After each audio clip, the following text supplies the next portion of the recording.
ಸ್ತುತ್ಯ ವಿರಕ್ತ್ಯ ಭಜದಮಲಜನ ಔನ್ನತ್ಯಭೂತಿ ಅರ್ಪಕಾಯ ಶಿಷ್ಯಾಂ ಅತ್ಯಲ್ಪಭೃತ್ಯೇಷ್ವಪಿ ಕುಜನಕೃತ ಔದ್ಧತ್ಯ ತ್ಯಾಜಕಾಯ ಕರ್ತ್ರೇ ಧರ್ತ್ರೇ ಅಥ ಹರ್ತ್ರೇ ಹಯಮುಖಹರಯೇ ಅಮುದ್ರಪಾತ್ರೇ ನಮಸ್ತೆ ತಸ್ಮೈ ಕಸ್ಮೈಚಿತ್ ಅಸ್ಮನ್ಮನಸಿ ಧೃತಕಥಾ ವಿಸ್ಮೃತೌ ಸ್ಮಾರಕಾಯ ಶ್ರೀರಮಾಯೈ ನಮಃ ಶ್ರೀ ಆನಂದತೀರ್ಥಗುರುಭ್ಯೋ ನಮಃ ಶ್ರೀ ಭಾರತ್ಯೈ ನಮಃ ಶ್ರೀ ವಾದಿರಾಜತೀರ್ಥಗುರುಭ್ಯೋ ನಮಃ ಶ್ರೀ ರಾಘವೇಂದ್ರತೀರ್ಥಗುರುಭ್ಯೋ ನಮಃ ಶ್ರೀ ವಿದ್ಯಾಮಾನ್ಯತೀರ್ಥಗುರುಭ್ಯೋ ನಮಃ ವೇದಾಂತತರ್ಕಾದಿ ವಿದಗ್ಧಬುದ್ಧಿಂ ವಿದ್ಯಾಪ್ರಸಾರೇ ಅರ್ಪಿತಜೀವಿತಂ ಮುದಾ ಕೃಷ್ಣಪ್ರಿಯಂ ಧೀರಂ ಅದೀನಭಾಷಣಂ ನಮಾಮಿ ಉದಾರಂ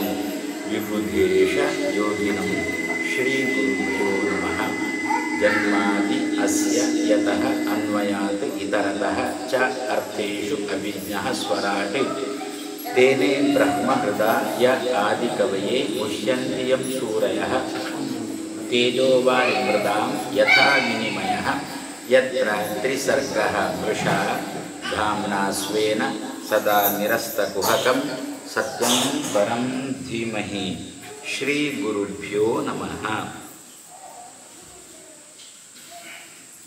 ಜನ್ಮಾದಿ ಅಸ್ಯ ಯತಃ. ಅಸ್ಯ ಅಂದರೆ ಕಣ್ಣಿಗೆ ಕಾಣತಕ್ಕಂತಹ ಜಗತ್ತು ಅಂತ ಅರ್ಥ. ಇದಕ್ಕೆ ಜನ್ಮಾದಿಗಳು 8 ಎನ್ನುವುದನ್ನು ನೋಡಿದೆವು. ಯಾರಿಂದ ಆಗುತ್ತೋ, ಯತಃ ಯಾರಿಂದ ಆಗುತ್ತೋ ಅಂತಹ ಭಗವಂತನನ್ನು ಧೀಮಹಿ ಧ್ಯಾನ ಮಾಡುವ.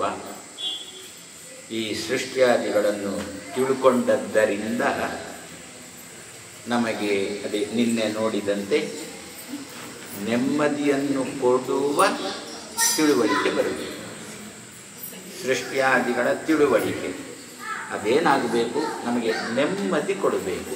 ಆ ರೀತಿಯಾದ ಸೃಷ್ಟಿಯಾದಿಗಳ ತಿಳುವಳಿಕೆ ಯಾರಿಂದಲೋ ಅಂತಹ ಭಗವಂತನ ನಮಸ್ಕಾರ ಮಾಡುತ್ತೇನೆ. ಮೊದಲನೇದ್ದೇ ಉತ್ಪತ್ತಿ ಅಂತ ಉಂಟು, ಸೃಷ್ಟಿ ಅಂತ ಮೊದಲನೇದ್ದೇ ಉಂಟು. ಯಾವ ಕಾಲಕ್ಕೆ ಸೃಷ್ಟಿಯಾಗಬೇಕು ಅದನ್ನು ಆ ಕಾಲದಲ್ಲಿ ಮಾಡಿ ಆಯಿತು. ತಡವೋ ಬೇಗವೋ. ಉದಾಹರಣೆಗೆ ಆ ಪರೀಕ್ಷಿತ್ ರಾಜ ಋಷಿಯ ಕೊರಳಿಗೆ ಹಾವಿನ ಹಾರ ಹಾಕಿದ. ಅದು ಹಾಕಿದ್ರ ಉದ್ದೇಶ ಹೀಗಿದೆ. ನಮಗೇನೋ ಮೇಲ್ನೋಟಕ್ಕೆ ನೋಡಿದಾಗ ಏನು ತಮಾಷೆ ಮಾಡಿದ ಋಷಿಗೆ, ತಾನೊಬ್ಬ ರಾಜ, ತನಗೆ ಗೌರವ ಕೊಟ್ಟಿಲ್ಲ, ಅದಕ್ಕೋಸ್ಕರ ಹಾವಿನ ಹಾರ ಹಾಕಿದ ಅಂತ. ಅದನ್ನು ಸ್ವಲ್ಪ ನಾವು ಒಳಗೆ ಹೋಗಿ ನೋಡೋದು ಅಂತಾದರೆ, ಈ ಪರೀಕ್ಷಿತ್ ರಾಜ ನಮ್ಮ ನಿಮ್ಮಂತೆ ಹುಟ್ಟಿದವ ಅಲ್ಲ. ಗರ್ಭದಲ್ಲಿ ದೇವರ ರಕ್ಷಣೆಯಿಂದ ಕೂಡಿಕೊಂಡೇ ಹುಟ್ಟಿದವ, ಚಕ್ರದಿಂದ ಕೂಡಿಕೊಂಡೇ ಹುಟ್ಟಿದವ. ಅದರಿಂದ ಅವನಿಗೆ ಮೊದಲೇ ಸೂಚನೆಯೂ ಇದ್ದಿರಬಹುದು ಏನು ಅಂತ. ಹೀಗೆ ಮುಂದೆ ಭಾಗವತವನ್ನು ಕೇಳತಕ್ಕಂಥ ಪ್ರಸಂಗ ಸ್ವಪ್ನದಲ್ಲಿಯೋ ಯಾವುದೇ ರೀತಿಯಲ್ಲಿ ಆದರೆ ಅವನಿಗೆ ಸೂಚನೆ ಅಂತ ಇದ್ದಿರಬಹುದು. ಯಾರ ಹತ್ರ ಕೇಳಬೇಕು ಭಾಗವತ ಅಂತ ಪ್ರಶ್ನೆ ಬರುವುದಲ್ಲ. ಹೇಳುವವರು ನಮ್ಮಲ್ಲಿ ತುಂಬ ಜನ ಇದ್ದಾರೆ, ಆದರೆ ನಮಗೆ ಇಂಥವರಲ್ಲೇ ಕೇಳಬೇಕು ಅಂತ ಅಪೇಕ್ಷೆ ಇರುತ್ತೆ.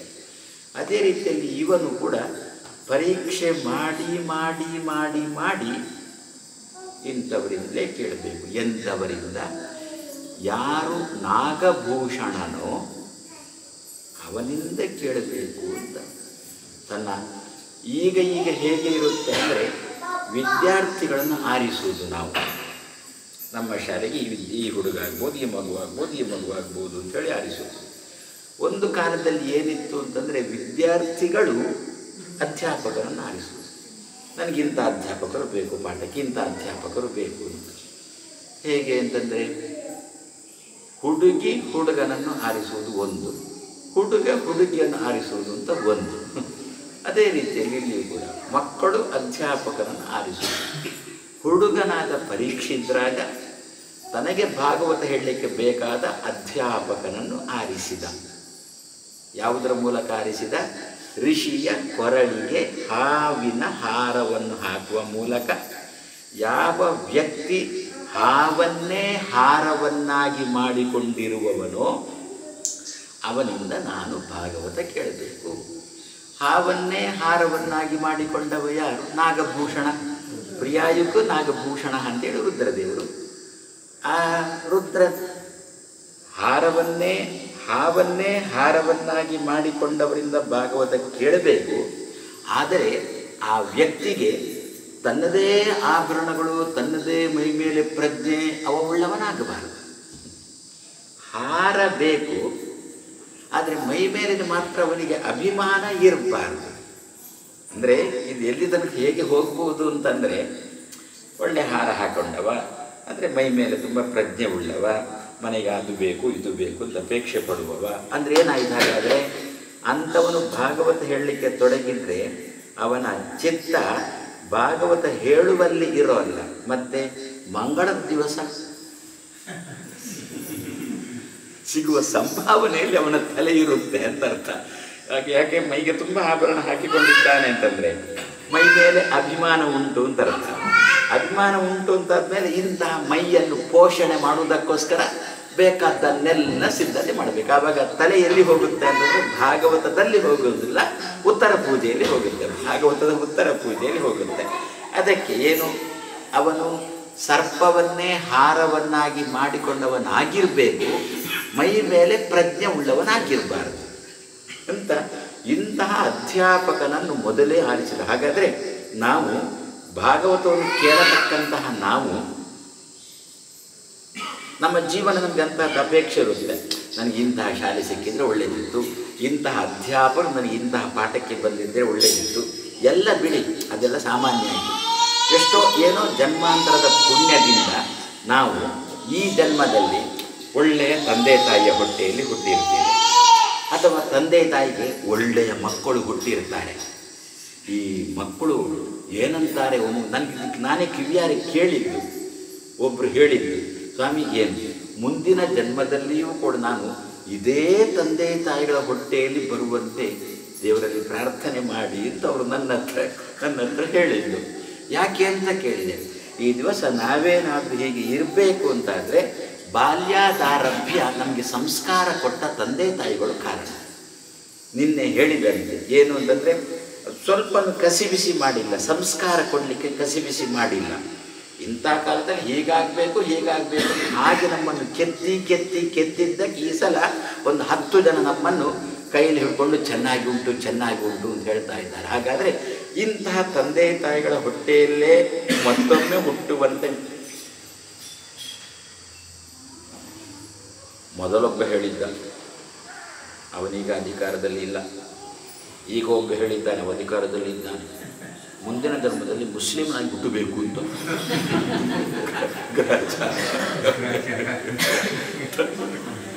ಅಂತ ಹಂದಿಗಳು ಕಣ್ಣೆದುರಿಗೆ ಇದ್ದಾನೆ.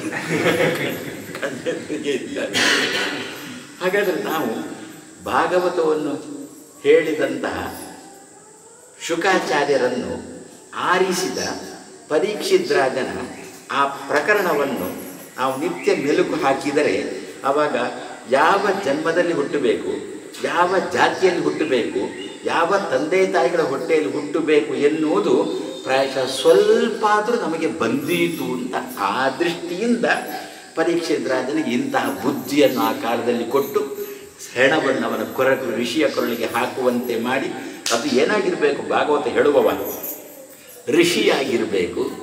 ಋಷಿ ಶಬ್ದಕ್ಕೆ ಜ್ಞಾನ ಅಂತ ಅರ್ಥ, ಋಷ ಅಂದರೆ ಜ್ಞಾನ ಅಂತ ಅರ್ಥ, ಋಷಿ ಅಂದರೆ ಜ್ಞಾನಿ ಅಂತ ಅರ್ಥ. ಎಂತಹ ಜ್ಞಾನಿ ಆಗಬೇಕು ಅಂತ ಕೇಳಿದರೆ ಯಾವ ಜ್ಞಾನವನ್ನು ಸಂಪಾದನೆ ಮಾಡಿದ ಮೇಲೆ ಅವ ಮುನಿಯಾಗಬೇಕು. ಮುನಿಯಾಗಬೇಕು ಅಂತಂದರೆ ಪ್ರಪಂಚದ ಬಗ್ಗೆ ಮೌನವುಳ್ಳವನಾಗಬೇಕು. ಆದ ನಮ್ಮಲ್ಲಿ ಚಾಲ್ತಿಯಲ್ಲಿ ಬಂದದ್ದು ಎಂದೂ ಕೂಡ ಮುನಿ ಋಷಿಗಳು ಅಂತ ನಾವು ಹೇಳೋಲ್ಲ, ಋಷಿ ಮುನಿಗಳು ಅಂತ ಹೇಳೋದು. ಯಾಕೆ, ಮೊದಲು ಋಷಿ ಆಗಬೇಕು, ಮೊದಲು ಜ್ಞಾನಿ ಆಗಬೇಕು, ಆಮೇಲೆ ಆ ಜ್ಞಾನ ತುಂಬಿತು ಅಂತಂದಾಗ ಮೌನ, ನಮ್ಮ ಮಾತೇ ನಮ್ಮಲ್ಲಿ ಬರುವುದಿಲ್ಲ.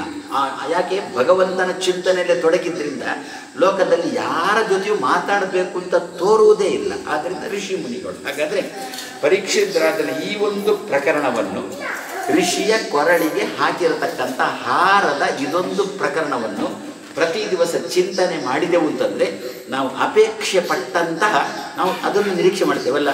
ಸ್ವಾಮಿ ಏನು ಈಗೇನು ವೈಷ್ಣವ ಜನ್ಮ ಬಂದಿದೆ, ಮುಂದೂ ನಮಗೆ ಇದೇ ರೀತಿಯಾದ ವೈಷ್ಣವ ಜನ್ಮ ಬರಲಿ, ಮಾಧ್ವ ಜನ್ಮ ಬರಲಿ, ನಮಗೆ ವಿಷ್ಣು ಸರ್ವೋತ್ತಮತ್ವದ ಜನ್ಮ ಬರಲಿ. ಗ್ರಹಚಾರ ವಿಷ್ಣು ಸರ್ವೋತ್ತಮ ಜನ್ಮ ಬರುತ್ತೆ, ಆದರೆ ಅದರಲ್ಲಿ ಪ್ರವೃತ್ತಿಯೇ ಇಲ್ಲ ಎಷ್ಟೋ ಸಂದರ್ಭದಲ್ಲಿ. ಅದಕ್ಕೆ ನಾವು ಹೇಳೋದುಂಟು, ಈಗೇನು ಪ್ರವೃತ್ತಿ ಆಗಿದೆ ಈ ಪ್ರವೃತ್ತಿ ನಮಗೆ ಮುಂದುವರಿಯತಕ್ಕಂತಹ ವಾತಾವರಣದಲ್ಲಿ ಯಾರು ಹುಟ್ಟುವಂತೆ ಮಾಡಬೇಕು ಅಂತಂದರೆ ಪರೀಕ್ಷಿತರಾಗಿ ಮತ್ತು ಋಷಿಯ ಪ್ರಕರಣವನ್ನು ತಗೊಂಡ್ರೆ ಸರಿ. ಈ ಪ್ರಕರಣ ಜೀವನದಲ್ಲಿ ಚಿಂತನೆ ಮಾಡಿದರೆ ಸರಿ. ಹಾಗಾದರೆ ಆ ಕೊರಳಿಗೆ ಪರೀಕ್ಷಿತರಾಜ ತಾನು ಹಾರ ಹಾಕುವ ಮೂಲಕ ತನಗೆ ಇಂತಹ ವ್ಯಕ್ತಿ ಬೇಕು ಅಂತ ಆರಿಸಿದ. ಸರಿ, ಮಗನಿಗೆ ಗೊತ್ತಾಯಿತು. ಮಗ ನಿಂತಲ್ಲೇ ಮಾತು ಹೇಳಿದ. ಹಾವನ್ನು ಕೊರಳಿಗೆ ಹಾಕಿದ ವ್ಯಕ್ತಿ ಯಾರು ಗೊತ್ತಿಲ್ಲ, ಮಗನಿಗೆ ಗೊತ್ತಿಲ್ಲ. ಬಂದ ಮಾತು, ಇಂದಿನಿಂದ 7ನೇ ದಿವಸದಲ್ಲಿ ಸಾಯಿ. 7ನೇ ದಿವಸದಲ್ಲಿ ಸಾಯಿಲಿ, ಈಗಲೇ ಸಾಯಿಲಿ ಅಲ್ಲ ನೋಡಿ. ಶಾಪದ ಫಲದ ಉತ್ಪತ್ತಿ, ಸ್ಥಿತಿ, ಸಂಹಾರ, ಜ್ಞಾನ, ಅಜ್ಞಾನ, ನಿಯಮನ, ಬಂಧ, ಮೋಕ್ಷ ಇವುಗಳೆಲ್ಲ 8 ಉಂಟಲ್ಲ. ಯಾವ ಸಂದರ್ಭದಲ್ಲಿ ಯಾವಾಗ ಆಗಬೇಕು. ಯದ್ಯಪಿ ನಿಜವಾಗಿ ಶಾಪ ಕೊಡೋದು ಯಾರಾದರೂ ಹಾಗೆ ಶಾಪ ಕೊಡ್ತಾರ? ಏನಂತ, ಇಷ್ಟು ದಿವಸ ಆದ ನೀನು ಸತ್ತೋಗು. ಏನು ಶಾಪ ಕೊಡೋ ಕ್ರಮ? ಹಾಳಾಗಿ ಹೋಗು ಅಂತ. ನಮ್ಮಲ್ಲಿ ಶಾಪ ಕೊಡುವ ಕ್ರಮ ಹಾಳಾಗಿ ಹೋಗುಂತ. ಇಂದಿನಿಂದ ಇಷ್ಟನೇ ದಿವಸನೇ ಹಾಳಾಗಿ ಹೋಗುತ್ತಲ್ಲ. ಆದರೆ ಇಲ್ಲಿ ಮಾತ್ರ ಬಾಯಿಲಿ ಬಂದದ್ದು ಇಂದಿನಿಂದ 7ನೇ ದಿವಸಕ್ಕೆ. ಹಾಗಾದರೆ ಏನರ್ಥ ಇದು? ಉತ್ಪತ್ತಿ, ಶಾಪದ ಫಲದ ಉತ್ಪತ್ತಿ, ಶಾಪದ ಫಲದ ಸೃಷ್ಟಿ ಯಾವಾಗ? 7ನೇ ದಿವಸಕ್ಕೆ. ಇದೊಂದಾಯ್ತಾ? ಇನ್ನೊಂದುಂಟು. ಏನು?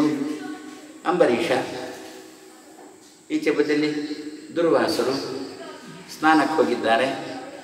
ದ್ವಾದಶಿ ಸ್ನಾನ ಮುಗಿಸಿ ಬಂದರು. ಅಂಬರೀಷ ಪಾರಣ ಮಾಡಿದ್ದಾನೆ? ಇಲ್ಲ ಮಾಡಿದ್ದಾನೆ. ಅಂಥ ಅವಸ್ಥೆಯಲ್ಲಿದ್ದ, ಮಧ್ಯದಲ್ಲಿದ್ದ. ಏನು ಮಾಡಿದ್ದ? ತೀರ್ಥಪ್ರಾಶನ ಅಂಬರೀಷ ಮಾಡಿದ್ದ. ಪಾರಣ ಅಪಾರಣ ಎರಡಕ್ಕೂ ಆಯಿತು. ಅದಕ್ಕೆ ಹಿರಿಯರಂದದ್ದು ಲಕ್ಷ್ಮಿ ಮಧ್ಯದಲ್ಲಿ. ತೀರ್ಥ ಅಂದರೆ ತೀರ್ಥಾಭಿಮಾನಿ ಲಕ್ಷ್ಮಿ ಅಂತ ಅರ್ಥ. ತೀರ್ಥ ಅಂದರೆ ನೀರಲ್ವ, ನೀರಿಗೆ ಅಭಿಮಾನಿ ಲಕ್ಷ್ಮಿ ತಾನೆ. ಲಕ್ಷ್ಮಿ ಮಧ್ಯದಲ್ಲಿದ್ದಾಳೆ. ಆಚೆ ಪಾರಣ ಉಂಟಾ? ಇಲ್ವೋ? ಉಂಟು. ಪಾರಣ ಅಪಾರಣ ಎರಡಕ್ಕೂ ಮಧ್ಯದಲ್ಲಿ ಲಕ್ಷ್ಮಿ ಇದ್ದಾಳೆ. ಹಾಗೆ ತೀರ್ಥಪ್ರಾಶನ ಮಾಡಿ ಕೂತ. ದುರ್ವಾಸರು ಬಂದರು, ಮುಖ ನೋಡಿದ್ರು, ಅಂಬರೀಷನ ಮುಖ ನೋಡಿದ್ರು. ಪಾರಣ ಮಾಡಿದ್ದು ಗೊತ್ತಾಯಿತು. ಏನು ಮಾಡಿದ್ರು? ಪಾರಣ ಮಾಡಿದ್ದು ಗೊತ್ತಾದ ಕೂಡಲೇ ನೋಡ್ತೇನೆ ಒಂದು ಕೈ. ಇಂದಿನಿಂದ 7ನೇ ದಿವಸಕ್ಕೆ ನಿನಗಿಂತ ತೊಂದರೆ ಆಗುತ್ತೆ ಅಂತ ಹೇಳಿದ್ರ? ಇಲ್ಲ.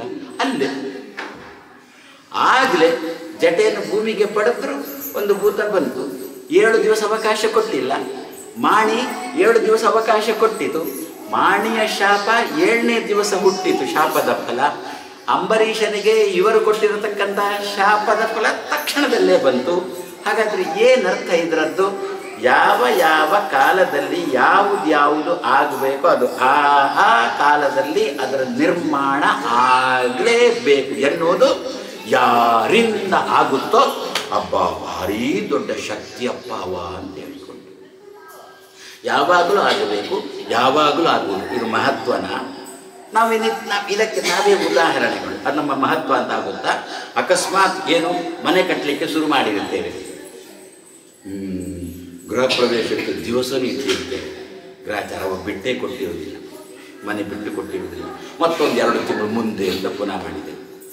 ಆವಾಗ ನಮಗೆ ಮಹತ್ವ ಬಂತ. ಅದು ಬಿಟ್ಟು ಪಂಚಾಂಗ ಹಾಕುವಾಗಲಿ, ಬುನಾದಿ ಹಾಕುವಾಗಲಿ ನಾವು ನಮ್ಮ ಇಷ್ಟ ಮಿತ್ರರ ಹತ್ರ ಎಲ್ಲ ಇಂತಹ ದಿವಸ ಗೃಹ ಪ್ರವೇಶ ಅಂತ ಹೇಳಿದಾಗ ಅದೇ ದಿವಸಕ್ಕೆ ಅವ ಮನೆ ಬಿಟ್ಟು ಕೊಟ್ಟ ಅಂತಂದರೆ ಜನ ಏನಂತಾರೆ? ಅಬ್ಬಾ ನಿಮ್ಮ ಶಕ್ತಿ ಅಂತ ನಮ್ಮನ್ನೇ ಹೊಗಳ್ತಾರೆ. ಗ್ರಹಚಾರ ಈ ಶಕ್ತಿ ಹಿಂದಿರತಕ್ಕಂಥ ದೇವರನ್ನು. ಅದಕ್ಕೆ ವೇದವ್ಯಾಸದೇವರಂಥದ್ದು ಸೃಷ್ಟಿಯನ್ನು ಕೂಡ ಆರಂಭಿಸಿಕೊಂಡು ಯಾರಿಂದ ಈ ಜಗತ್ತಿಗೆ ಕಾಲಕ್ಕೆ ಆಗುತ್ತೋ ಸತ್ಯಂ ಪರಂ ಧೀಮಹಿ ಅಂತಹ ದೇವರು ಇಲ್ಲದೆ ನಮಗೆ ಸಾಮಾನ್ಯವಾಗಿ ತೋರುತ್ತೆ. ಸೃಷ್ಟಿ ಏನು ಕಷ್ಟ ಏನದರಲ್ಲಿ? ಇಂಥ ಸೃಷ್ಟಿಯನ್ನು ಮಾಡತಕ್ಕಂಥವ್ರು ಕೂಡ ಧ್ಯಾನ ಮಾಡಿದ, ಇಂಥ ಸೃಷ್ಟಿ ಮಾಡೋದು ಕೂಡ ಅದೊಂದು ಏನೋ ಬಹಳ ಅದ್ಭುತನ ಅಂತ ನಮಗೆ ತೋರ್ಬೋದಲ್ವೋ. ಆದರೆ ನಮ್ಮ ದೈನಂದಿನ ಜೀವನದಲ್ಲಿ ನಾವು ಅನುಭವಿಸುವುದನ್ನು ನೋಡಿದಾಗ ಸಂಕಲ್ಪ ಮಾಡಿರತಕ್ಕಂಥ ಕೆಲಸಗಳು ಆಗದೇ ಇರುವಾಗ ಆದರೆ ನಮಗೆ ಬರತಕ್ಕಂಥ ಮಹತ್ವ, ಆಗಿಲ್ಲ ಅಂದರೆ ನಮಗೆ ಬರತಕ್ಕಂತಹ ಅಮಹತ್ವ, ಇದು ಎರಡನ್ನು ನೋಡಿದಾಗ ಹಾಗಾದರೆ ಕಾಲ ಕಾಲಕ್ಕೆ ಜಗತ್ತಿಗೆ ಸೃಷ್ಟಿಯಾದಿಗಳನ್ನು. ಆದ್ದರಿಂದ ಎಂಥ ಪ್ರಸಂಗದಲ್ಲಿ ಕೂಡ ನಾವು ದೇವರನ್ನು ಬೈಬಾರದು ಅಂತ. ಏನು? ತಾಯಿ ಗರ್ಭವತಿ. ನಿಜವಾಗಿ ನಮ್ಮ ಶಾಸ್ತ್ರೀಯ ಕ್ರಮ ಏನು? 9 ತಿಂಗಳು 9 ದಿವಸ ಅಂತ ಲೆಕ್ಕ ಅಲ್ವೋ. ಆಮೇಲೆ ಭೂಮಿಗೆ ಬರಬೇಕು ಅಂತ. ಎಷ್ಟೋ ಸಂದರ್ಭದಲ್ಲಿ ಏನಾಗುತ್ತೆ, 7 ತಿಂಗಳಲ್ಲಿ ಬಂದು ಬಿಡುತ್ತದೆ. ಆವಾಗ ನಾವು ಅವಳನ್ನಾಗಲಿ ದೇವರನ್ನಾಗಲಿ ಬೈಯಲಿಕ್ಕಿಲ್ಲ. ಯಾವುದೋ ಒಂದು ಸಂಕಲ್ಪ ಮಾಡಿಕೊಂಡು ಭಗವಂತ ಹೊರಗೆ ಕಳಿಸಿದ. ಅದು ರಾಹುಕಾಲ ಇರ್ಬೋದು, ಗುಳಿಗ ಕಾಲ ಇರ್ಬೋದು, ಅಮಾವಾಸ್ಯೆ ಇರ್ಬೋದು, ಸಂಕ್ರಾಂತಿ ಇರ್ಬೋದು. ದೇವರು ಕಳಿಸಿದ್ದಾನೆ ಅಂತಂದರೆ ಅವನು ಕಳಿಸಿದ್ದ ಅಂತ ಅದರ ಹಿಂದೆ ಅವ ಇದ್ದಾನೆ ಅಂತ ಅರ್ಥ. ಆದರೆ ಭಗವಂತ ಅದರ ಒಟ್ಟಿಗೆ ಇದ್ದಾನೆ ಅಂತಂದರೆ ನಮಗೆ ಭಯ ಯಾಕೆ ಅಂತ ಕೇಳ್ತಾರೆ. ಆದ್ದರಿಂದ ದೇವರು ಕಾಲಕ್ಕೆ ಕೊಟ್ಟಿರತಕ್ಕಂಥದ್ದು ಏನು ನನಗೆ ಒಳ್ಳೆಯದಾಗಲಿಕ್ಕೆ ಉಂಟಾದರೆ ದೇವರು ಬೇಗನೆ ಕೊಟ್ಟ ಅಂತ. ಈ ರೀತಿಯಲ್ಲಿ ಜಗತ್ತಿಗೆ ಸೃಷ್ಟಿಯಾದಿಗಳನ್ನು ಕೊಡತಕ್ಕಂತಹ ಭಗವಂತನನ್ನು ಸತ್ಯಂ ಪರಂ ಧೀಮಹಿ ಅಂತಹ ದೇವರನ್ನು ನಾವು ಖಂಡಿತ ಧ್ಯಾನ ಮಾಡಬೇಕು ಅಂತ ವೇದವ್ಯಾಸ ದೇವರೇ ನಮಗೆ ಅನುಮತಿಯನ್ನು ಕೊಟ್ಟು, ಇನ್ನು ಅದೇ ಸೃಷ್ಟಿಯಾದಗಳು 8 ಅಂತ ಒಂದಾದರೆ, ಇನ್ನೊಂದು ಸೃಷ್ಟಿಯಾದಗಳು 6 ಅಂತ ಮತ್ತೊಂದುಂಟು. ಅಸ್ತಿ, ಜಾಯತೆ, ವರ್ಧತೆ, ವಿಪರಿಣಮತೆ, ಅಪಕ್ಷೀಯತೆ, ನಶ್ಯ. ಅಸ್ತಿ ಗರ್ಭದಲ್ಲಿ, ಜಾಯತೆ ಹುಟ್ಟುತ್ತೆ, ವರ್ಧತೆ ಬೆಳೆಯುತ್ತೆ, ವಿಪರಿಣಮತೆ ಬದಲಾವಣೆ ಬರುತ್ತೆ, ಅಪಕ್ಷೀಯತೆ ಕುಗ್ಗುತ್ತೆ, ನಶ್ಯತಿ ಸಹಜ. ಎಷ್ಟು? 6. ಎಷ್ಟು ತೆರೆಗಳು? 6 ತೆರೆಗಳು. ಏನಂದ್ರು? 6 ತೆರೆಯ ನೋಡ.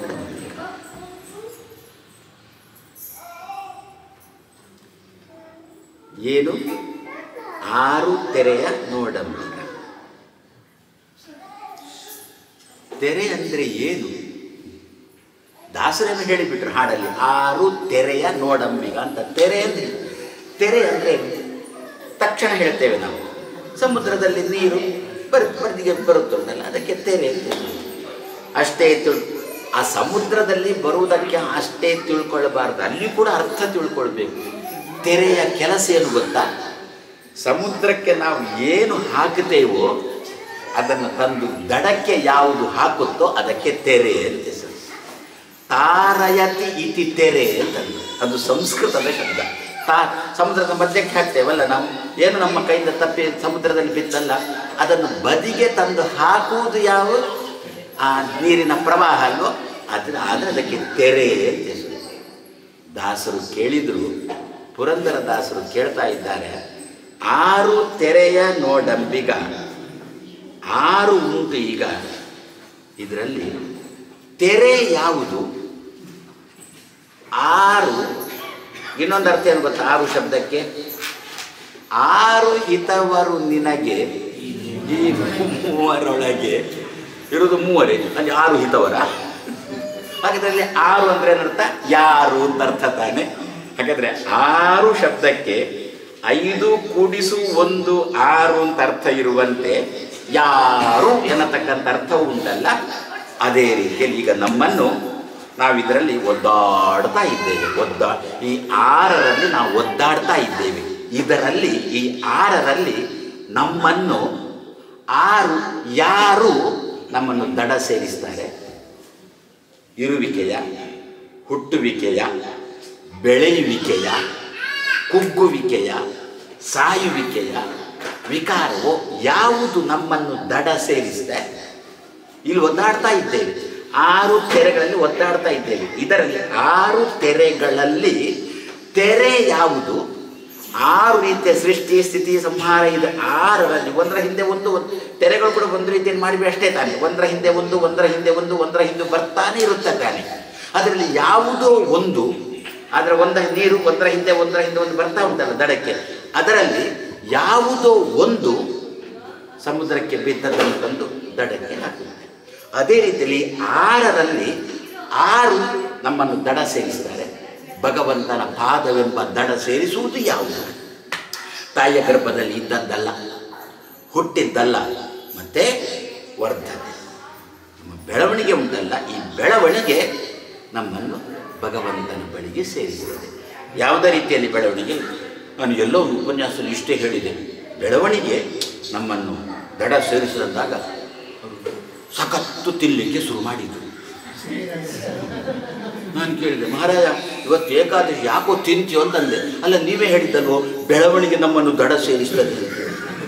ಅದಕ್ಕಂದ್ರು ದೇಹದ ಬೆಳವಣಿಗೆ ಅಲ್ಲ, ಬುದ್ಧಿಯ ಬೆಳವಣಿಗೆ, ಆತ್ಮನ ಬೆಳವಣಿಗೆ, ಮನಸ್ಸಿನ ಬೆಳವಣಿಗೆ. ಹಾಗಾದರೆ 6 ಈ 6ರಲ್ಲಿ 6 ತೆರೆ ನಮ್ಮನ್ನು ಭಗವಂತನ ಪಾದಕ್ಕೆ ಸೇರಿಸ್ತದೆ ಅಂತ ದಾಸರು ಆ ಧಾಟಿಯಲ್ಲಿ ಹೇಳಿದ. ಆದರೆ ನಾವೀಗ ಏನಾಗಬೇಕು? ಹಾಗಾದರೆ ಹುಟ್ಟುವುದು ದೊಡ್ಡದಲ್ಲ, ತಾಯಗರ ಇರುವುದು ದೊಡ್ಡದಲ್ಲ, ಹುಟ್ಟುವುದು ದೊಡ್ಡದಲ್ಲ, ನಮ್ಮ ಬೆಳವಣಿಗೆಯನ್ನು ನಾವು ಮಾಡಿಕೊಳ್ಳುವುದು ದೊಡ್ಡದು. ಈ ಬೆಳವಣಿಗೆ ಆಧ್ಯಾತ್ಮಿಕವಾಗಿ ಚೆನ್ನ ಏನೇನೋ ತಿಂದು ಬೆಳೆಯುವುದಲ್ಲ. ಯದ್ಯಪಿ ಆಚಾರ್ಯ ಮಧ್ವರು ಕೊಟ್ಟ ಊಟ ಸೇರಿ 22 ರೀತಿಯ ಊಟ ಉಂಟು.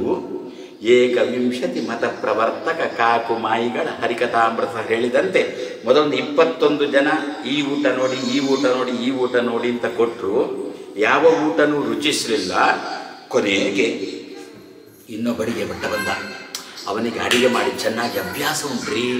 ಎಲ್ಲಿ? ವಿರಾಟನ ಮನೆಯಲ್ಲಿ ಸಖತ್ತಾಗಿ ಅಡಿಗೆ ಮಾಡಿದವ. ಹಬ್ಬ! ಆ ಅಡಿಗೆಗೆ ಏನು ಹೆಸರು? ಭೀಮಪಾಕ ಅಂತ ಹೆಸರು. ನಮ್ಮಲ್ಲಿ ಎಷ್ಟು ಪಾಕ? 2 ಪಾಕ, ಒಂದು ನಳಪಾಕ, ಇನ್ನೊಂದು ಭೀಮಪಾಕ. ವ್ಯತ್ಯಾಸ. ಎರಡನ್ನ ಉಂಡವರಲ್ಲ.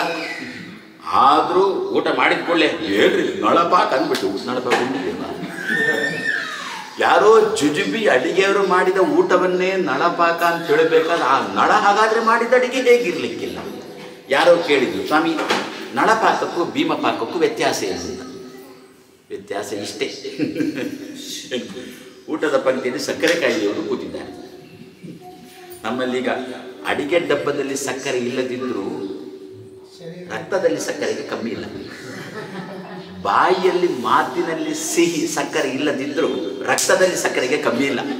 ಮಾತಿನಲ್ಲಿ ಕಹಿಯೇ ಇರುವುದು, ರಕ್ತದಲ್ಲಿ ಸಕ್ಕರೆನೇ ಇರುವುದು. ಎಲ್ಲಿ ಯಾವುದು ಇರಬೇಕು ಅದು ಅಲ್ಲಿ ಇಲ್ಲ. ಎಲ್ಲ ಸ್ಥಾನ ಪಲ್ಲಟ. ಯಾವ ವ್ಯಕ್ತಿಗಳು ಲೋಕದಲ್ಲಿ ಅಷ್ಟೇ, ಅಧಿಕಾರದಲ್ಲಿ ಯಾವ ವ್ಯಕ್ತಿಗಳು ಎಲ್ಲಿ ಇರಬೇಕೋ ಅವ ಅಲ್ಲಿ ಇಲ್ಲ. ಮೇಲೆ ಕೂತಿದ್ದಾನೆ, ಅವನಿಗೆ ಅಲ್ಲಿ ಅಧಿಕಾರ ಇಲ್ಲ. ಅದ್ರ ಮೇಲೆ ನಮಗಿಂತ ಮೇಲೆ ಹೋಗಿ ಕೂತಿದ್ದಾನೆ. ಏನು ಮಾಡೋಣ? ಸಿಂಹಾಸನದಲ್ಲಿ ಕಲಿ ಕೂತಿಲ್ವಾ? ಸಿಂಹಾಸನ ದುರ್ಯೋಧನ ಕೂತಿಲ್ವ? ಆವಾಗಲೇ ಪಾಠ ಹಾಕಿದ್ದ. ಏನು? ಅನಧಿಕಾರಿಗಳು ಅಧಿಕಾರ ಸ್ಥಾನದಲ್ಲಿ ಕೂತ್ಕೊಳ್ತಾರೆ ಅಂತ ಆವಾಗಲೇ ಪಾಠ ಹಾಕಿದ್ದೆ. ಏನೋ ಮಧ್ಯೆ ಮಧ್ಯೆ ಒಮ್ಮೊಮ್ಮೆ ಭಗವಂತ ಏನು ಅಂತ, ತುಂಬ ಅನಧಿಕಾರಿಗಳು ಅಧಿಕಾರ ಸ್ಥಾನದಲ್ಲಿ ಕೂತ್ಕೊಳ್ತಾರೆ ಅಂತ ಅಂದಾಗ ದೇವರು ಒಬ್ಬನನ್ನು ದಬ್ಬುತ್ತಾನೆ. ಹೋಗು, ಅವನನ್ನು ಇಳಿಸು, ನೀನು. ಹಾಗೆ 10 ವರ್ಷದಿಂದ ಒಬ್ಬ ವ್ಯಕ್ತಿ ಯೋಗ್ಯ ಸ್ಥಾನದಲ್ಲಿ ಕೂತಿದ್ದಾನೆ. ಇನ್ನು ಪುನಃ 5 ವರ್ಷಕ್ಕೆ ನಾವು ಅದಕ್ಕೆ ನೀವೇನು ಹೇಳ್ತೀರಿ ಆಂಗ್ಲ ಭಾಷೆಯಲ್ಲಿ ಅಮೆಂಡ್ಮೆಂಟ್ ಅಂತಲ್ಲ, ಏನೋ ಹೇಳ್ತೀರಿ, ಕಂಡಲ್ವ ಮುಂದುವರಿಸುವುದು. ಇಡೀ ಜೀವನ ಇಡೀ ಅನುಮತಿ ಕೊಡೋಲ್ಲ. ಇದು ಈಗ ಹಾಗೆ ಕಾಣುತ್ತೆ. ಮೊದಲೆಲ್ಲ ಹೇಗಿತ್ತು ಅಂತಂದರೆ, ಇದಕ್ಕೆಂಥದ್ದು ಗಾಡಿಗೆ ಲೈಸನ್ಸ್ ಅದೇ ಏನೋ ಉಂಟಲ್ಲ, ರಿನ್ಯೂವಲ್. ಆ ರಿನ್ಯೂವಲ್ ಮಾಡೋದು ಅಂತ ಇರುತ್ತಲ್ಲ, ಜೀವನ ಪರ್ಯಂತ ಲೈಸೆನ್ಸ್ ಕೊಡಲ್ಲ. ಎಷ್ಟೋ ವರ್ಷ. ಈಗ ಪ್ರಾಯಶಃ ಇಡೀ ಜೀವನಕ್ಕೊಮ್ಮೆ ಕೊಟ್ಟು ಬಿಡ್ತಾರೆ. ಏನದು ಅಂತೂ ಅದೊಂದು ರಿನ್ಯೂವಲ್ ಮಾಡೋದು ಅಂತ ಒಂದು ಉಂಟಲ್ಲ. ಅದೇ ರೀತಿಯಲ್ಲಿ ನಾವು ಕೂಡ 5 ವರ್ಷಕ್ಕೆ ರಿನ್ಯೂವಲ್ ಕೊಟ್ಟರೆ ಸರಿ ಅವನಿಗೆ. ಈ 5 ವರ್ಷ, ಮೊದಲನ 5 ವರ್ಷ ಅದರಲ್ಲಿ ರಾಮ ಮಂದಿರ ಆಯಿತು. ಇನ್ನು ಮುಂದಿನ 5 ವರ್ಷದಲ್ಲಿ ಕೃಷ್ಣ ಮಂದಿರ ಆಗಲಿ, ಅದರ ಮುಂದಿನ 5 ವರ್ಷದಲ್ಲಿ ವಿಶ್ವನಾಥ ಮಂದಿರ ಆಗಲಿ ಅಂತ ಈಗ 5 ವರ್ಷಕ್ಕೆ. ಹಾಗಾದ್ರೆ ಇಂಥ ಪ್ರಸಂಗ ಅನಧಿಕಾರಿಗಳು ಅಧಿಕಾರದಲ್ಲಿ ಕೂಡ್ತಾರೆ ಅಂತಂದಾಗ ಭಗವಂತ ಒಬ್ಬನನ್ನು ಕಳಿಸ್ತಾನಂದು. ಹಾಗಾದರೆ ಅದೇ ರೀತಿಯಲ್ಲಿ ಎಂದೂ ಕೂಡ ಅಂತಹ ವಾತಾವರಣ ನಮಗೆ ಬರಲೇಬಾರದು. ಆ ದೃಷ್ಟಿಯಿಂದ ಏನಂತ ಇದ್ದಾರೆ? ಹಾಗಾದರೆ ಸೃಷ್ಟಿ, ಸ್ಥಿತಿ, ಸಂಹಾರ ಈ 6 ಏನುಂಟು, ಈ 6ರಲ್ಲಿ ವರ್ಧತೆ, ನಮ್ಮ ಬೆಳವಣಿಗೆ ನಮ್ಮನ್ನು ಭಗವಂತನ ಬಳಿಗೆ ಕಳಿಸಿಕೊಡ್ತದೆ. ಹಾಗಾದರೆ 2 ರೀತಿಯ ಜನ ಊಟಕ್ಕೆ ಕೂತಿರುವಾಗ ಅಲ್ಲಿ ನಳಪಾಕ ಬಂತು. ಸಕ್ಕರೆಯವನು ಕೂತಿದ್ದಾನೆ, ಅವನ ಎಲೆಗೂ ಹಾಗೆ.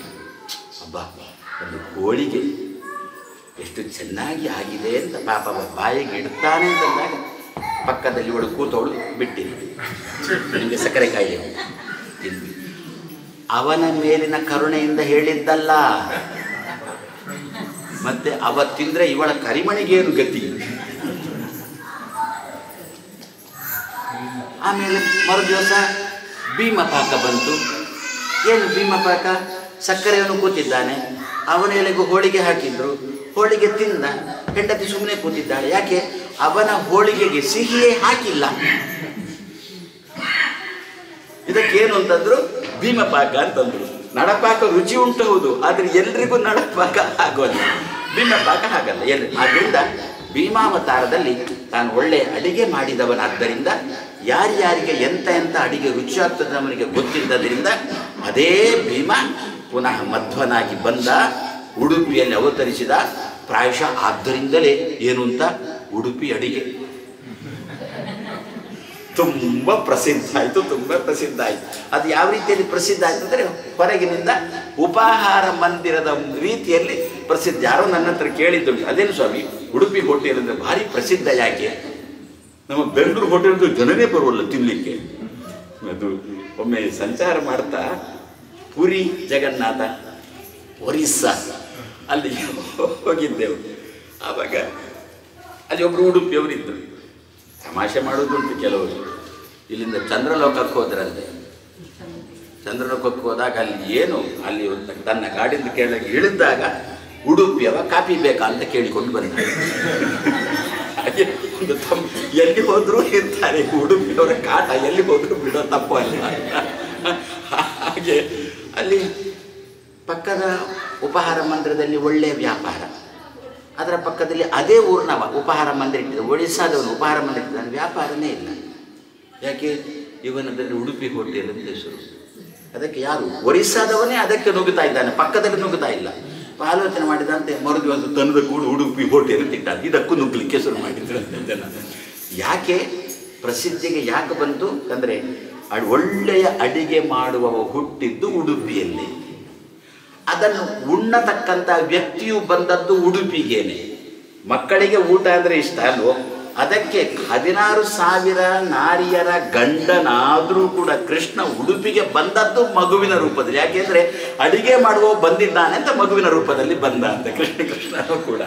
ಹಾಗೆ ಆ ಮಧ್ವರು ತಾನು ಅಡಿಗೆ ಮಾಡಿದ್ರ, 22 ಜನ ಸೇರಿಕೊಂಡು ಅಡಿಗೆ ಮಾಡಿದ್ರಲ್ಲ, ಅದರಲ್ಲಿ ರುಚಿಯಾದಂಥ ಅಡಿಗೆ ಅಂತಂದರೆ 22 ವ್ಯಕ್ತಿ ಮಾಡಿದಂಥ ಅಡಿಗೆ ಮಾತ್ರ ರುಚಿಯಾಗಿದೆ. ಮೊದಲು 21 ಜನ ಮಾಡಿರತಕ್ಕಂಥ ಅಡಿಗೆ ಉಂಡೆವು, ಆದರೆ ಉಂಡ ಮೇಲೆ ಮತ್ತು ಪುನಃ ಹಸಿವೆನೇ ಆಯಿತು ವಿನಃ ನಮ್ಮ ಹಸಿವೆ ಪರಿಹಾರ ಆಗಿಲ್ಲ, ಪ್ರಶ್ನೆಗೆ ಉತ್ತರ ಸಿಕ್ಕಿಲ್ಲ.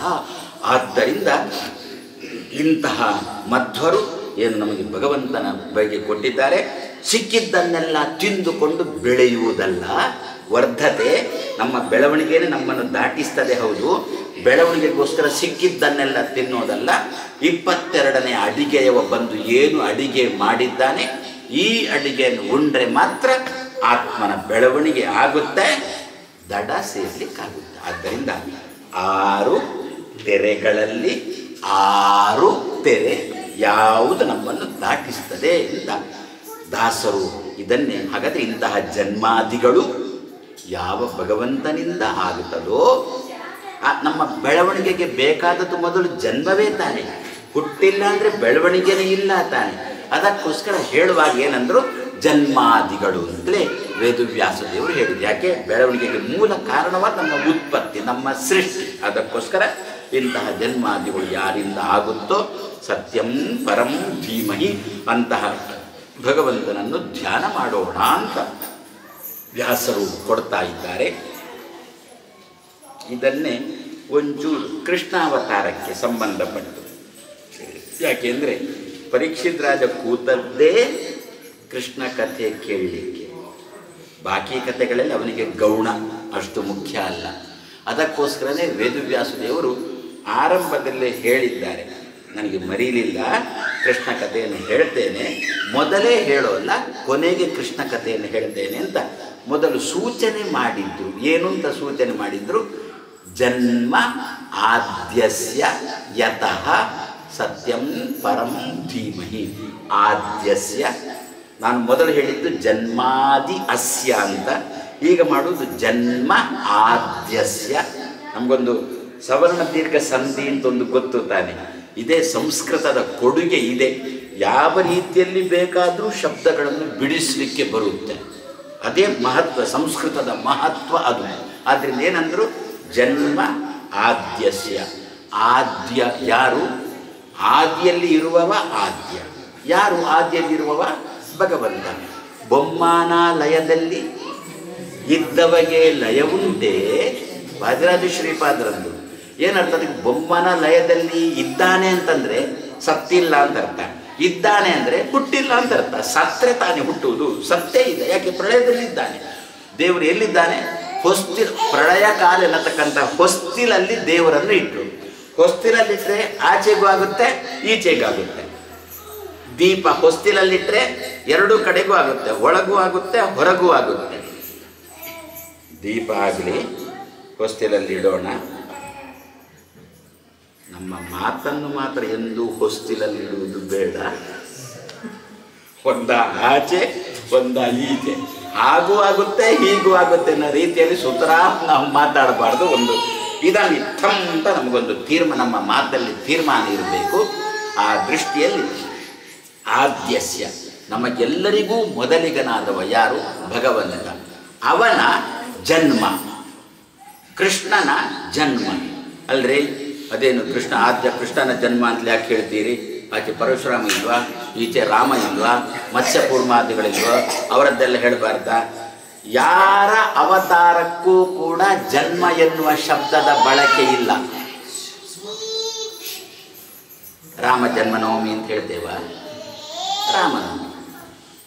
ಪರಶುರಾಮ ಜನ್ಮದಿನ ಅಂತೇವ, ಪರಶುರಾಮ ಜಯಂತಿ, ಮತ್ಸ್ಯ ಜಯಂತಿ, ಕೂರ್ಮ ಜಯಂತಿ. ಜನ್ಮ ಶಬ್ದದ ಪ್ರಯೋಗ ಇರುವುದು ಕೃಷ್ಣ ಜನ್ಮಾಷ್ಟಮಿ. ಕೃಷ್ಣನಿಗೆ ಮಾತ್ರ ಜನ್ಮ ಶಬ್ದದ ಪ್ರಯೋಗ. ಮತ್ತೆ ಭಗವಂತನ ಯಾವ ಅವತಾರಕ್ಕೂ ಕೂಡ ಜನ್ಮ ಶಬ್ದದ ಪ್ರಯೋಗ ಇಲ್ಲ. ಬನ್ನಿ ಹಾಗಾದರೆ, ಜನ್ಮ ಆದ್ಯಸ್ಯ ಯಾರಾಗಲಿ ಕೃಷ್ಣನೇ ಆಗಲಿ. ಯಾಕೆ? ಜನ್ಮ ಶಬ್ದ ಉಂಟಲ್ಲ ಅಲ್ಲಿ. ಜನ್ಮ ಶಬ್ದ ಇರುವುದು ಕೃಷ್ಣನೊಟ್ಟಿಗೆ ಮಾತ್ರ, ಮತ್ತೆ ಯಾರೊಟ್ಟಿಗೂ ಜನ್ಮ ಶಬ್ದ ಬರೋದಿಲ್ಲ. ಅದು ಯಾಕೆ?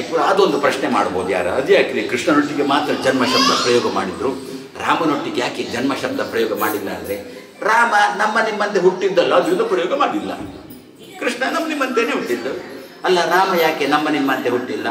ಆ ಹೋಮ ಮಾಡುವುದು, ಅಲ್ಲಿ ಅಗ್ನಿಯು ಪ್ರತ್ಯಕ್ಷನಾಗುವುದು, ಪಾಯಸ ಕೊಡುವುದು, ದಶರಥ ಹಂಚುವುದು, ಆಮೇಲೆ ಗರ್ಭಿಣರಾಗುವುದು, ಆಮೇಲೆ ಬರುವುದು. ನಮ್ಮ ನಿಮ್ಮಲ್ಲಿ ಉಂಟಂತ ಪ್ರಸಂಗ ಏನಿಲ್ಲ. ಮತ್ತೆ ತಂದೆ ಗರ್ಭಾಧಾನ ಮಾಡಿದ, 9 ತಿಂಗಳಾಯಿತು, ಹಂದಿಯಂತೆ ಬಂದಿದೆ ಕೃಷ್ಣ. ನಮ್ಮ ನಿಮ್ಮ ಆಚಾರ್ಯ ಮಧ್ವರು ಸ್ಪಷ್ಟವಾಗಿ ಹೇಳ್ತಾರೆ, ತಂದೆಯ ದೇಹದ ಒಳಗೆ ಕೃಷ್ಣ 3 ತಿಂಗಳು ಕೂತು, ಅಲ್ಲಿಂದ ತಂದೆಯ ಮೂಲಕ ತಾಯಿ ದೇವಕಿಯ ಗರ್ಭದೊಳಗೆ ಹೋಗಿ ಅಲ್ಲಿ 7 ತಿಂಗಳು ಕೂತು ಕೃಷ್ಣ ಹೊರಗೆ ಬಂದ. ನಮ್ಮ ನಿಮ್ಮಂತೆ ಅದು. ಆದ್ದರಿಂದ ಕೃಷ್ಣನ ಅವತಾರ ಕೂಡ ಏನು ಶಾಸ್ತ್ರಕರ್ಮ ಮಾಡಿಬಿಟ್ರು ಜಯಂತಿ. ಅದು ಜಯಂತಿ ಆಗಿದ್ರೂ ಕೂಡ ನಾವು ಕೃಷ್ಣ ಜನ್ಮಾಷ್ಟಮಿ ಅಂತ ಹೇಳೋದು. ಗೋಕುಲಾಷ್ಟಮಿ ಇಲ್ಲ ಕೃಷ್ಣ ಜನ್ಮಾಷ್ಟಮಿ. ಯದ್ಯಪಿ ಜಯಂತಿ ಆಗಿರುತ್ತೆ, ರೋಹಿಣಿ ನಕ್ಷತ್ರ ಇರುತ್ತೆ, ಅಷ್ಟಮಿ ತಿಥಿ ಇರುತ್ತೆ, ಚಂದ್ರೋದಯ ಕಾಲದಲ್ಲಿ, ಆದ್ರೆ ನಾವು ಹೇಳೋದು ಕೃಷ್ಣ ಜನ್ಮಾಷ್ಟಮಿ. ಹಾಗಾದರೆ ಜನ್ಮ ಶಬ್ದ ಉಂಟು, ಆದ್ಯ ಅಂತ ಶಬ್ದ ಉಂಟು. ಆದ್ಯ ಅಂದರೆ ಭಗವಂತ, ಅವನೊಟ್ಟಿಗೆ ಜನ್ಮ ಶಬ್ದ ಅಂದರೆ ಯಾರಾಗಬೇಕದು? ಕೃಷ್ಣನೇ ಆಗಬೇಕಾದ್ರಿಂದ ಆದ್ಯಸ್ಯ ಜನ್ಮ.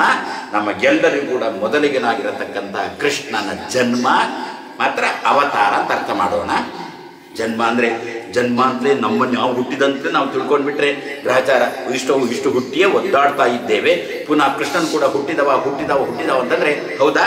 ಯಥಾ ಉಪಾಸತೆ ನೀನನ್ನು ಹಾಗೆ ಮಾಡ್ತೇನೆ ಅಂತೇಳಿ ಮತ್ತಷ್ಟು ಹುಟ್ಟಿಸ್ತಾನೆ. ಆದ್ದರಿಂದ ಶಬ್ದ ಅದು ಪ್ರಯೋಗ ಮಾಡಿದ್ರು ಕೂಡ ಅರ್ಥ ಮಾತು ಹೇಳುವಾಗ ಕಾಣಿಸಿಕೊಂಡ ಕೃಷ್ಣ ಜನ್ಮ ಅಷ್ಟಮಿ, ಕೃಷ್ಣನು ಕಾಣಿಸಿಕೊಂಡ ಅಷ್ಟಮಿ ತಿಥಿ ಅಂತ ಅರ್ಥ ಮಾಡೋಣ. ಇಂತಹ ಕೃಷ್ಣನ ಅವತಾರ, ಕೃಷ್ಣನ ಕಾಣಿಸುವಿಕೆ ಯತಃ ಎಲ್ಲಿ ಆಯಿತೋ ಸತ್ಯಂ ಪರಂ ಧೀಮಹಿ, ಆ ಜಾಗಕ್ಕೆ ಮಹತ್ವ ಕೊಡ್ತಾರೆ. ಕೃಷ್ಣ ಅವತರಿಸಿದ ಜಾಗಕ್ಕೆ ಮಹತ್ವ ಕೊಡ್ತಾರೆ. ಯದ್ಯಪಿ ಕೃಷ್ಣ ಅವತರಿಸಿದ್ದು ಮಧುರೆಯಲ್ಲಿ, ಸರಿ, ಮಧುರೆಗೂ ಮಹತ್ವ ಕೊಡೋಣ.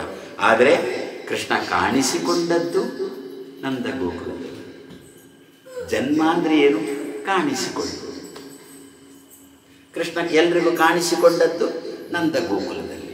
ಆದ್ದರಿಂದ ಏನಂದ್ರು, ನಂದ ಗೋಕುಲವನ್ನೇ ತಗೊಂಡು. ಯಾವ ಜಾಗದಲ್ಲಿ ಕೃಷ್ಣ ಕಾಣಿಸಿಕೊಂಡುನೋ ಸತ್ಯಂ ಪರಂ ಧೀಮಹಿ, ಅಂತಹ ಜಾಗವನ್ನು, ವಿಲಕ್ಷಣವಾಗಿರತಕ್ಕಂತಹ ಜಾಗವನ್ನು ನಾವೆಲ್ಲರೂ ಧ್ಯಾನ ಮಾಡೋಣ. ಕೃಷ್ಣನನ್ನು ಧ್ಯಾನ ಮಾಡುವುದು ಒಂದು, ಕೃಷ್ಣ ಅವತರಿಸಿದ ಜಾಗವನ್ನು ಧ್ಯಾನ ಮಾಡುವುದು ಮತ್ತೊಂದು. ನಾವು ಪ್ರಾಯಶಃ ಕೃಷ್ಣ ಕೃಷ್ಣ ಕೃಷ್ಣ ಅಂತ ಹೇಳೋದು ಇಲ್ಲ ಅಂತೇನಿಲ್ಲ, ಹೇಳ್ತೇವೆ.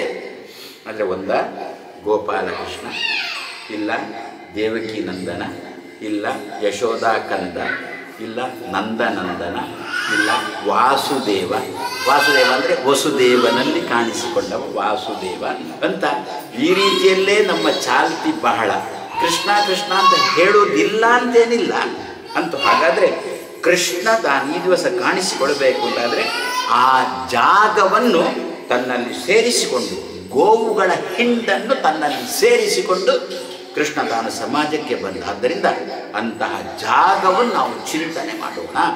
ದೇವಕಿಯ ಗರ್ಭವನ್ನು ನಾವು ಯಾವ ದೇವಕಿಯ ಗರ್ಭದಲ್ಲಿ ಕೃಷ್ಣ ಕಾಣಿಸಿಕೊಂಡನೋ ಅಂತಹ ದೇವಕಿಯ ಗರ್ಭವನ್ನು ನಾವು ಚಿಂತನೆ ಮಾಡೋಣ ಅಂತ ವೇದವ್ಯಾಸರು ಸತ್ಯಂ ಪರ. ಅದು ನೆಮ್ಮದಿ ಕೊಟ್ಟ ಗರ್ಭ ಅಲ್ವೋ, ದೇವರ ತಿಳುವಳಿಕೆಯನ್ನು ಕೊಟ್ಟಿದೆ.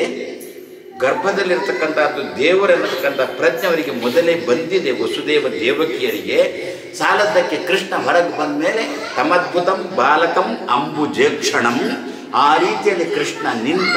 ಹಾಗಾದರೆ ಇಂತಹ ಕೃಷ್ಣನನ್ನು ಸಮಾಜಕ್ಕೆ ಕೊಟ್ಟಿರತಕ್ಕಂತಹ ದೇವಕಿಯ ಗರ್ಭವನ್ನು ಪ್ರತಿ ದಿವಸ ಚಿಂತನೆ ಮಾಡೋಣ. ಫಲಿತಾಂಶ ನಮ್ಮ ಗರ್ಭದಿಂದಲೂ ಕೂಡ ಮಗು ಅಂಥದ್ದೇ ಬರಲಿ, ಎಂಥದ್ದೇ ಬರಲಿ. ಅದು ಎಂಥ ಮಗುದು? ಸತ್ಯ, ಸತ್ ಯ, ಒಳ್ಳೆಯ ನೆಮ್ಮದಿಯನ್ನು ಕೊಡುವ ತಿಳುವಳಿಕೆ ಉಳ್ಳಂತಹ ಮಗುವನ್ನು ಕೊಟ್ಟದ್ದು.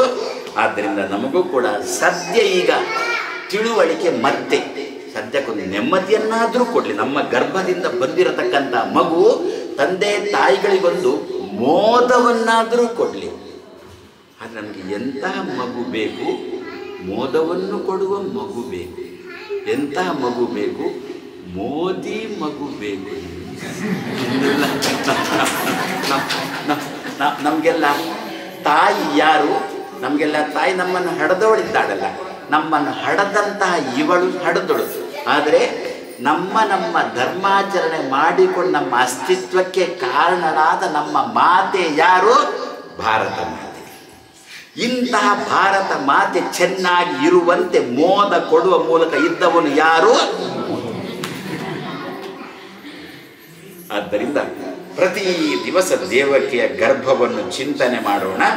ಸಮಾಜದಲ್ಲಿ ನಮ್ಮ ಹೊಟ್ಟೆಯಿಂದ ಬರತಕ್ಕಂಥ ಮಕ್ಕಳು ಕೂಡ ಮೋದಿಗಳಾಗಿ ಬಂದು ನಮ್ಮನ್ನು, ಭಾರತ ಮಾತೆಯನ್ನು ಚೆನ್ನಾಗಿರುವಂತೆ ಮಾಡು ಎನ್ನುವ ದೃಷ್ಟಿಯಿಂದ ಸತ್ಯಂ ಪರಂ ಧೀಮಹಿ ಅಂತ ವೇದವ್ಯಾಸದೇವರು ಹೇಳ್ತಾ ಇದ್ದಾರೆ. ಹಾಗಾದರೆ ಭಗವಂತ ಕಾಣಿಸಿಕೊಂಡದ್ದು ನಂದ ಗೋಕುಲದಲ್ಲಿ.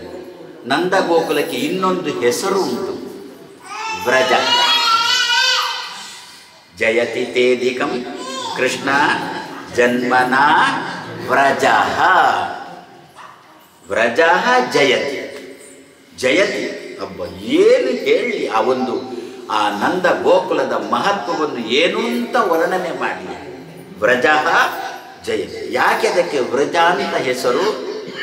ನಂದ ಗೋಕುಲ ಸರಿ ಇದೆ, ಗೋವುಗಳ ಕುಲ ಅಲ್ಲಿ ಇತ್ತು, ಗೋವುಗಳ ವಂಶ ಅಲ್ಲಿ ಇತ್ತಾದ್ರೆ ಅದು ಗೋಕುಲ ಆಯಿತು. ವ್ರಜ ಅಂತ ಯಾಕೆ ಹೆಸರು ಅಂತಂದರೆ ಇಷ್ಟೇ, ವ್ರಜಂತಿ ಇತಿ ವ್ರಜ. ಎಲ್ಲಿ ಆಕಳುಗಳನ್ನು ಕಟ್ಟುವ ಪ್ರಸಂಗನೇ ಇಲ್ಲ, ಓಡಾಡ್ತಾನೇ ಇರ್ತಾವೆ ಆಕಳುಗಳು. ಅಲ್ಲ, ಕರುಗಳನ್ನಾದರೂ ಕಡ್ತಿರ್ಲಿಲ್ವಾ? ಕರುಗಳನ್ನೂ ಕಡ್ತಿರ್ಲಿಲ್ಲ, ಅವುಗಳು ಓಡಾಡ್ತಾ ಇದ್ದವು. ಅಲ್ಲ, ಕೆಚ್ಚಲಿಗೆ ಬಾಯಿ ಹಾಕಿದ್ದ ಹಾಲನ್ನೆಲ್ಲ ಕುಡಿಯುತ್ತಿರ್ಲಿಲ್ವೋ?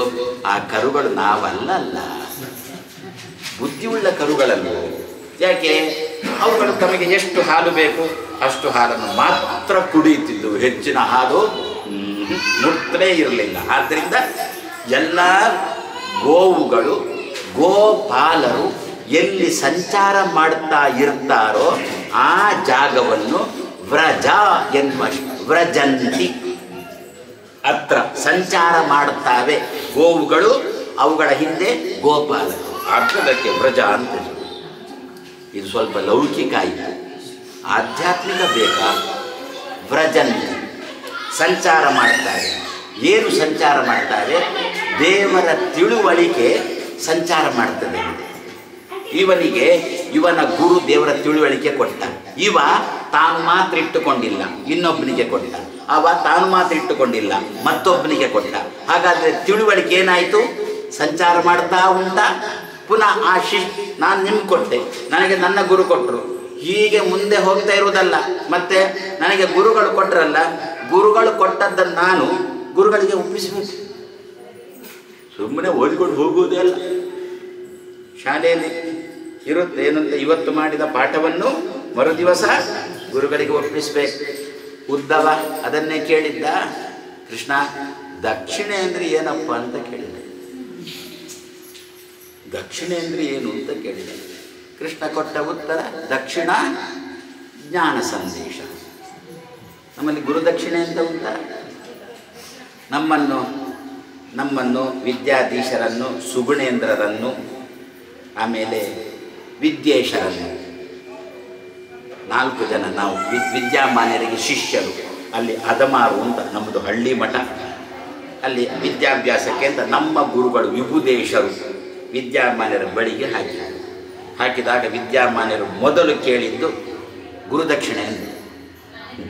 ನನ್ನ ಗುರುಗಳ ಹತ್ರ, ವಿಭುದೇಶರ ಹತ್ರ ವಿದ್ಯಾಮಾನ್ಯರು ಕೇಳಿದ್ದು, ನನಗೆ ಪ್ರತಿ ದಿವಸ ಗುರುದಕ್ಷಿಣೆ ಕೊಡಬೇಕು. ಸುಧಾ ಮಂಗಳದ ದಿವಸ ಗುರುದಕ್ಷಿಣೆ ಅಲ್ಲ, ಪ್ರತಿ ದಿವಸ ಗುರುದಕ್ಷಿಣೆ ಕೊಡುವುದಾದರೆ ಮಾತ್ರ ಪಾಠ ಮಾಡ್ತೇನೆ ಅಂತಂದು ಅವರ ಗಟ್ಟಿಯಲ್ಲೇ ಹೇಳಿದಾಗ ಅಕ್ಕಪಕ್ಕದಲ್ಲಿದ್ದವ್ರಿಗೆಲ್ಲ, ಈ ಸನ್ಯಾಸಿಗೂ ದುಡ್ಡಿನ ಮೋಹ ಬಿಟ್ಟಿಲ್ಲಲ್ವಾ ಅಂತ ಯಾರೋ.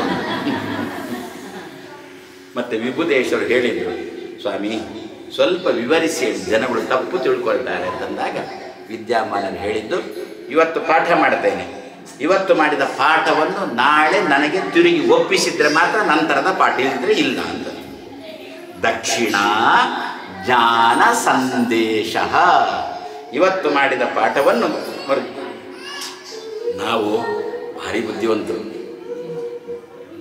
ನಾವು ಚಾಪೆ ಅಡಿಯಲ್ಲಿ ನುಸುಳುವುದು 4 ಜನ. ಅದರಲ್ಲಿ ಶಿಷ್ಯರಲ್ಲಿ ಹಿರಿಯವ ನಾನು, ಆಶ್ರಮದಲ್ಲಿ ಹಿರಿಯವ ನಾನಾದರೂ ಕೂಡ ಬುದ್ಧಿವಂತಿಕೆಯಲ್ಲಿ ಅವರು 3 ಜನ, ಇತರ 3 ಜನ ವಿದ್ಯಾಧೀಶರು, ಸುಗುಣೇಂದ್ರರು, ವಿದ್ಯೇಶರು, ಅವರು 3 ಜನ ಬುದ್ಧಿಮಟ್ಟದಲ್ಲಿ ಭಾರಿ. ನನಗೂ ಅವರಿಗೂ ಬುದ್ಧಿಮಟ್ಟ ವಿಷಯದಲ್ಲಿ ಒಂದು ರೀತಿಯಲ್ಲಿ ರಾತ್ರಿ ಹಗಲು ಅಂತಲೇ ಹೇಳ್ಬೋದು. ಆದರೂ ನನ್ನನ್ನು ಅವರೊಟ್ಟಿಗೆ ಇಟ್ಟು ವಿದ್ಯಾಮಾನ್ಯರು ಪಾಠ ಮಾಡಿದ್ದಾರೆ ಅಂತಂದರೆ ಗ್ರೇಟ್ ಅಂತಲೇ ಹೇಳಬೇಕು ಅವರನ್ನು, ವಿದ್ಯಾಮಾನ್ಯರನ್ನು. ದಡ್ಡ ಅಂತ ಹೇಳಿಕೊಂಡು ತೆಗೆದು ಬದಿಗೆ ಇಟ್ಟದ್ದೇ ಇಲ್ಲ. ಅವರೊಟ್ಟಿಗೆ ನನ್ನನ್ನು ಸೇರಿಸಿಕೊಂಡು ಕರ್ಕೊಂಡು ಬರ್ತಾ ಇದ್ದವರು. ಆದ್ದರಿಂದ ಇವತ್ತು ಪಾಠ ಮಾಡಿದ್ರು 4 ಜನಕ್ಕೆ. ಮರುದಿವಸ ಒಪ್ಪಿಸಬೇಕಲ್ಲ, ಹಿರಿಯ ಶಿಷ್ಯ ನಾನು, ಸನ್ಯಾಸದಲ್ಲಿ ಹಿರಿಯ, ಇವತ್ತು ನಾನು ಒಪ್ಪಿಸಿದೆ. ಅದರ ಮರುದಿವಸ ಸುಗುಣೇಂದ್ರರು, ಯಾಕೆ ನನ್ನಕ್ಕಿಂತ ಅವರು, ಆಮೇಲೆ ವಿದ್ಯಾಧೀಶರು ಫಲಿಮಾರು, ಆಮೇಲೆ ವಿದ್ಯೇಶರು, ಹೀಗೆ ಆಶ್ರಮದ ಜ್ಯೇಷ್ಠ ಪ್ರಕಾರ ಒಪ್ಪಿಸಬೇಕು. ಇವತ್ತು ನಾನು ಒಪ್ಪಿಸಿದೆ, ನಾಳೆ ಅವರು ಒಪ್ಪಿಸಿ. ನಾನೇನು ಮಾಡಿದೆ? ಇವತ್ತು ಒಪ್ಪಿಸಿದ್ದೆ ಅಲ್ವೋ, ಇವತ್ತು ಒಪ್ಪಿಸಿ ಪಾಠ ಮಾಡಿದ್ರಲ್ಲ, ನಾನು ಓದಲೇ ಇಲ್ಲ. ಯಾಕೆ ಓದಲಿಲ್ಲ? ನಾಳೆ ನಾನು ಒಪ್ಪಿಸಲಿಕ್ಕಿಲ್ಲ ಅಂತ.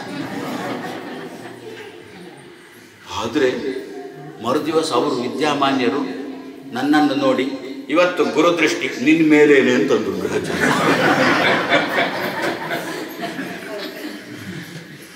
ನಾನು ಎಣಿಸಿದ್ದೆ, ನಾವು ಚಾಪೆ ನುಸುಳುವವರು, ವಿದ್ಯಾಮಾನ್ಯರು ರಂಗೋಲಿ ಅಡಿ ನುಸುಳುವವರು ಅಂತ.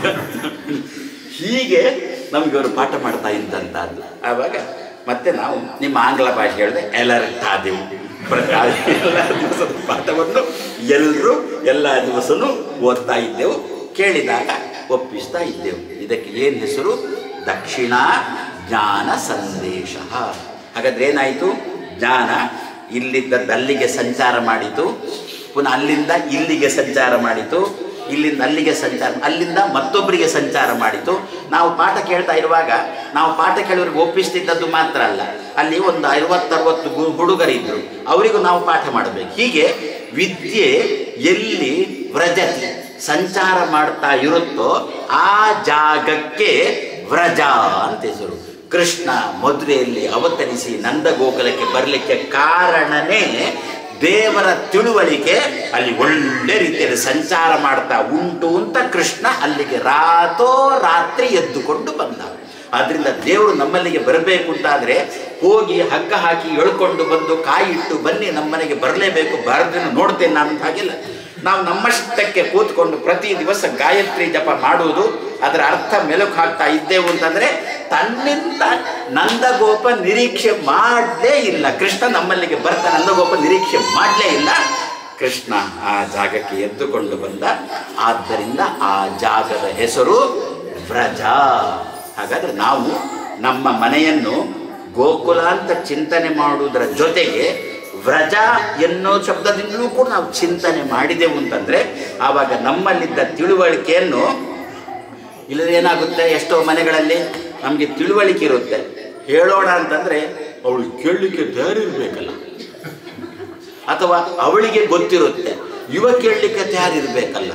ಹಾಗಾದರೆ ಆ ವಾತಾವರಣ ಅಪ್ಪಮ್ಮನಿಗೆ ಗೊತ್ತಿರುತ್ತೆ, ಮಕ್ಕಳು ತಯಾರಿರಬೇಕು, ಎಲ್ಲ ಬಿಡಿ. ಈಗಿನ ಕಾಲದಲ್ಲಿ ಅಪ್ಪಮ್ಮ ಓದಿರುವುದಿಲ್ಲ, ಆದರೆ ಅಪ್ಪಮ್ಮನಿಗೆ ಆಸೆ ಇರುತ್ತೆ. ನಾನಂತೂ ಓದಿಲ್ಲ, ನನ್ನ ಮಗ ವಿದ್ಯಾಪೀಠದಲ್ಲಿ ಓದಿಕೊಂಡು ಬರಲಿ ಅಂತ ಆಸೆ ಇರುತ್ತೆ. ಮಗ ವಿದ್ಯಾಪೀಠಕ್ಕೆ ಹಾಕ್ತಾರೆ, 12 ವರ್ಷ ಚೆನ್ನಾಗಿ ಓದ್ತಾನೆ, ಮನೆಗೆ ಬರ್ತಾನೆ. ಮನೆಯಲ್ಲಿ ಮಾತ್ರ ವಾತಾವರಣ ಸರಿ ಇರುವುದಿಲ್ಲ. ಅಪ್ಪಮ್ಮನಿಗೆ ಉಪದೇಶ ಮಾಡ್ತಾನೆ, ಅಪ್ಪ ಇವತ್ತು ಏಕಾದಶಿ ಏನೂ ತಿನ್ನಬೇಡಿ. ಅಪ್ಪನಿಗೆ ಏಕಾದಶಿ ಅಂದ್ರೂ ಗೊತ್ತಿರಲಿಲ್ಲ, ಅವನಿಗೆ ದಶಮಿ ತನಕ ಗೊತ್ತಿತ್ತು, ಮತ್ತೆ ದ್ವಾದಶಿಯೇ ಬರ್ತಿತ್ತು.